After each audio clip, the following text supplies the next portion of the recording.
Good morning, people. This is Mike, and it's about 11:30 a.m. July the 30th on a Thursday. As you see here, I've got some charts, or a chart, and it's on SLV. That is a silver trust fund, okay? And SLV, which is easily recognized as silver.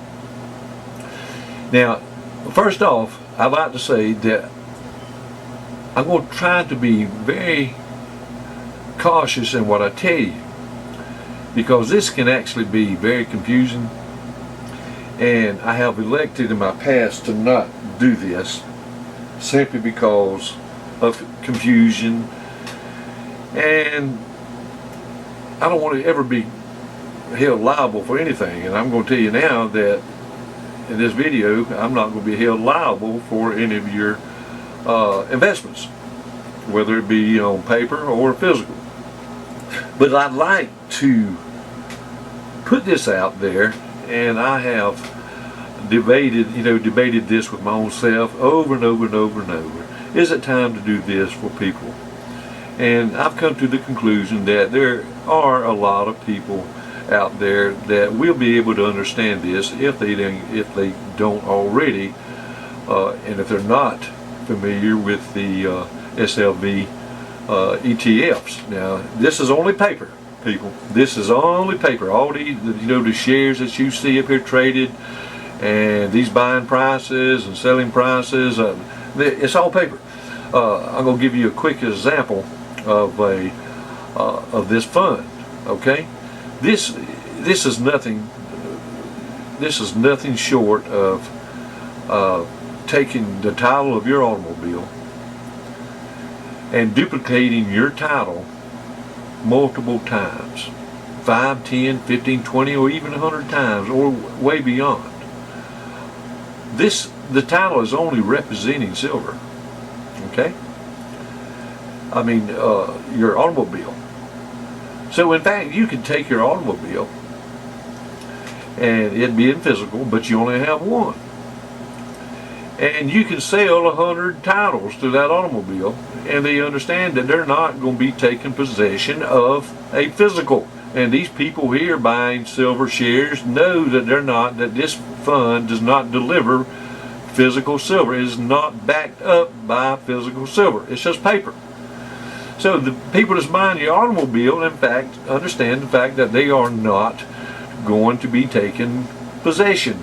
They just understand that they own a title representing an automobile. Okay, now that I've explained that, I hope you get the gist of what I was saying. We want to go here. I want to explain to you the candlesticks. Now, candlesticks is is the type chart that I use to figure maybe a buying price of silver for me in the future, and well, time for sale or whatever. This is a gap,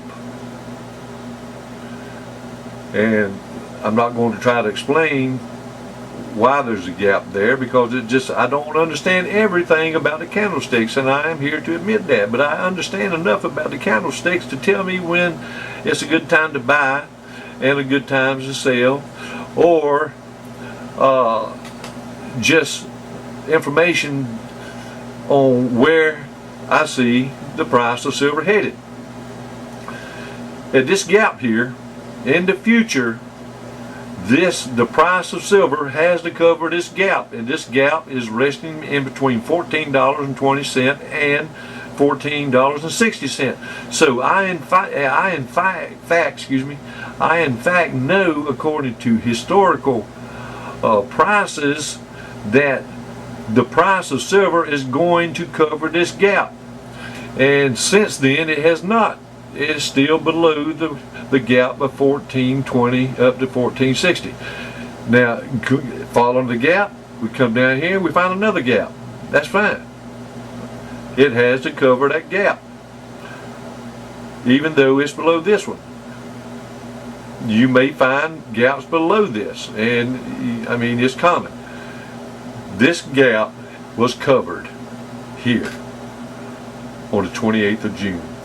This gap on June the 14th has not been covered. As you see, to this day it has not been covered. We are still below the gap. Right now we are seeing silver like 1335 on the SLV. Now your SLV does follow the price of spot, but not identical to the price of spot. Your SLV prices are always 15-20 cents below actual physical spot price, and it varies, but it's never equal to. So in fact, people, I hope I've said enough here just to get you familiar with how I look at buying silver.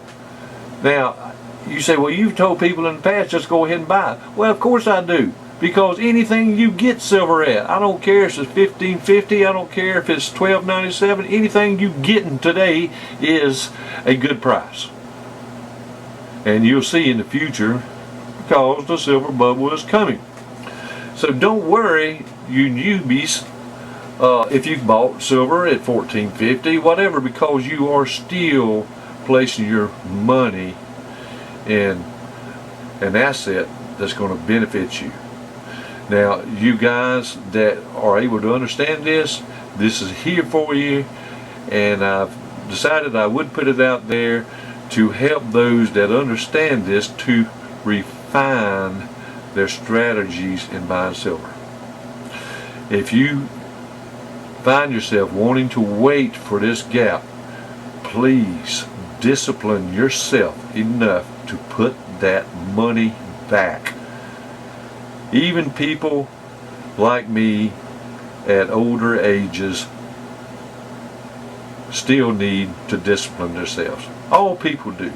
Every one of us find it very difficult to discipline ourselves.